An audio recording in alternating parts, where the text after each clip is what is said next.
Good morning बच्चों। श्रद्धा intermediate college कचनार, राजा तालाब, वाराणसी। आज हम कक्षा 10 का विषय संस्कृत पढ़ेंगे। संस्कृत में जैसा कि हम लोग पद्य पढ़ रहे हैं और पद्य में हम लोग विद्यार्थी चर्या पढ़ रहे हैं, अर्थात विद्यार्थियों की दैनिक चर्या कैसी होनी चाहिए, दिनचर्या कैसी होनी चाहिए, वो मनुस्मृति से लिया गया है, जिसमें हम लोग 7 श्लोक पढ़ चुके हैं। आज हम 8वां श्लोक पढ़ेंगे। देखिए 8वें श्लोक में क्या कह रहा है। कह रहे हैं सर्व लक्षण हीनो अपि यह सदाचारवानरः। सर्व लक्षण हीनो अपि यह सदाचारवानरः श्रद्धानुसूयश्च शतं वर्षाणि जीवति। कह रहे हैं सर्व मतलब सभी, लक्षण मतलब लक्षण, हीनो अपि मतलब हीन हुआ व्यक्ति, यह माने जो भी, सदाचार व नरह मतलब सदाचारी होता है जो मनुष्य, श्रद्धा अनुसूयश्च श्रद्धा अर्थात श्रद्धा रखने वाला, अनसूयश्च मतलब दूसरों की निंदा न करने वाला, शतम अर्थात 100 वर्षों, वर्षाणी वर्षों, जीवती जीवन जीना। आइए इसका हम अर्थ देख लेते हैं। कह रहे हैं सर्व लक्षण हीनो अपि यह सदाचारवान नरः श्रद्धानुसूयश्च शतं वर्षाणि जीवति। मनु जी कह रहे हैं कि सभी लक्षणों से हीन हुआ जो व्यक्ति, सभी लक्षणों से हीन हुआ जो भी व्यक्ति सदाचारी होता है, श्रद्धा रखने वाला होता है, दूसरों की निंदा नहीं करता है, वह 100 वर्षों तक जीवित रहता है। सभी शुभ लक्षणों से हीन हुआ जो भी व्यक्ति या जो भी मनुष्य सदाचारी होता है, श्रद्धा रखने वाला होता है, दूसरों की निंदा नहीं करता है, वह 100 वर्षों तक जीवित रहता है। आइए हम लोग 9वां श्लोक पढ़ लेते हैं। 9वें में देखिए क्या कह रहा है। कह रहा है सर्व परवशम दुखम सर्व आत्मवशम सुखम एतद्धिताः समासेन लक्षणम सुख दुखयोः।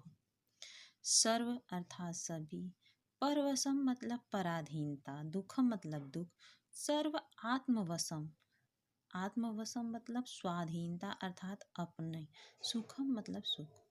कह रहा है एतद्वित्यात् अर्थात जानना, समासेन समान या समझना, लक्षणम मतलब लक्षण, सुख दुख मतलब सुख और दुख। तो इसको हम लोग फिर से देख लेते हैं। सर्व परवशम दुखम सर्व आत्मवशम सुखम एतद्धित्यात् समासेन लक्षणम सुख दुखयोः। आइए अब हम 9वां श्लोक देख लेते हैं कि 9वें श्लोक में क्या कह रहे हैं मनु जी। कह रहे हैं सर्व परवशम दुखम सर्वात्मवशम सुखम। कह रहे हैं जो दूसरों के अधीन है वह सब दुख है। जो दूसरों के अधीन है अर्थात परवशम, जो दूसरों के अधीन है या पराधीन है वह दुख है। फिर कह रहे हैं सर्व आत्मवशम सुखम, जो अपने अधीन है, स्वाधीन है, वह सब सुख है। एतद्धित्यात् समासेन लक्षणम सुख दुखयोः। इसी संक्षेप में सुख दुख का लक्षण समझना चाहिए। एक बार फिर से बता दे रही हूँ। जो दूसरों के अधीन है वह दुख है, या जो दूसरों के अधीन है वह सब दुख है। जो अपने अधीन है वह सब सुख है। इसे ही संक्षेप में सुख दुख का लक्षण समझना चाहिए।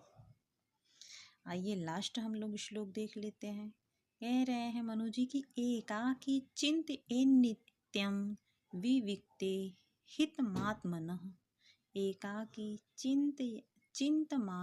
चिंतयानो ही परम श्रेयो अधिगच्छति।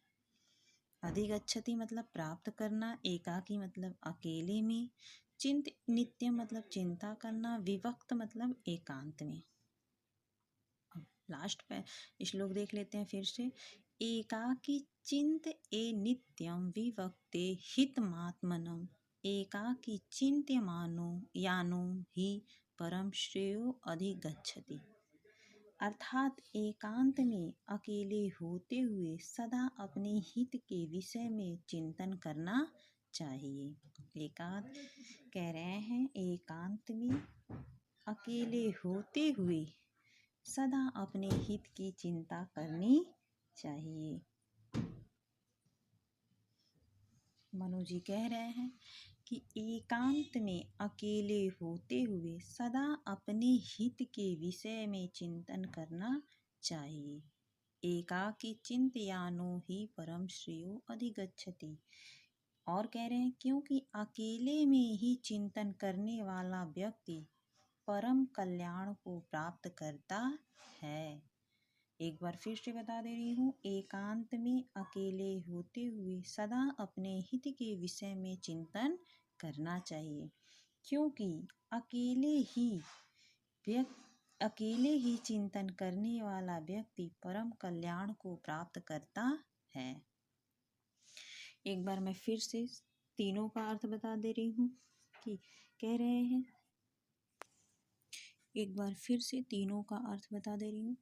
सर्वलक्षणहीनो अपि यः सदाचारवान् नरः श्रद्धानुसूयश्च शतं वर्षाणि जीवति। सभी शुभ लक्षणों से हीन हुआ जो भी व्यक्ति सदाचारी होता है, श्रद्धा रखने वाला होता है, दूसरों की निंदा नहीं करता है, वह 100 वर्षों तक जीवित रहता है। इसका श्लोक देख लेते हैं। कह रहे हैं, सर्व परवशं दुखम सर्व आत्मवशं सुखम एतद्धित्यात् समासेन लक्षणम सुख दुखयो। जो दूसरों के अधीन है वह दुख है, जो दूसरे के अधीन है वह सब दुख है। जो अपने अधीन है वह सब सुख है। इसे ही संक्षेप में सुख दुख का लक्षण समझना चाहिए। लास्ट वाला, एकाकी चिंत ए नित्यं विवक्ते हितमात्मनः एकाकी चिंतयानो हि परम श्रेयो अधिगच्छति। एकांत में अकेला होते हुए भी सदा अपने हित के विषय में विचार करना चाहिए या चिंतन करना चाहिए, क्योंकि अकेले ही चिंतन करने वाला व्यक्ति परम कल्याण को प्राप्त करता है। ये आपका विद्यार्थी चर्या पाठ समाप्त हो गया। इसका अर्थ आप लोग फेयर कॉपी पे लिख लीजिएगा, और इसमें आपकी किताब में कुछ सूक्तियाँ दी गई हैं। जैसे आगे के पाठों की सूक्तियाँ आप लोग लिखे हैं, उसी तरह से इन सूक्तियों को भी आपको फेयर कॉपी पे लिखना है। इतना लिख लीजिएगा। इसके बाद संस्कृत में संस्कृत का अर्थ मैं लिखवा दूंगी, और इसके बाद अगला चैप्टर या अगला पाठ हम लोग अगली वीडियो में पढ़ेंगे।